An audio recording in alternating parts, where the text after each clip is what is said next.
Глава Чувашии Олег Николаев провел рабочую встречу с председателем Совета директоров компании «Группа Оргсинтез» Сергеем Мерзляковым и генеральным директором Химпрома Дмитрием Колчиным.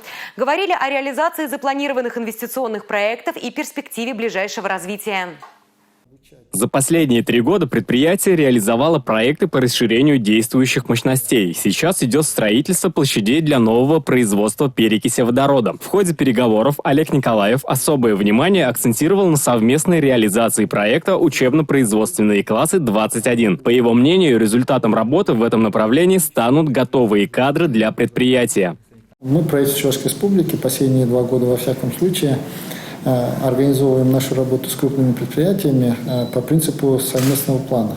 Химпром является городообразующим предприятием Новочебоксарска и одним из ключевых отечественных производств химии. На этом предприятии производится более 150 наименований и марок продукции. На заводе трудятся более 3700 рабочих. Алексей Иванов, Бахтияр Велиев, Республика.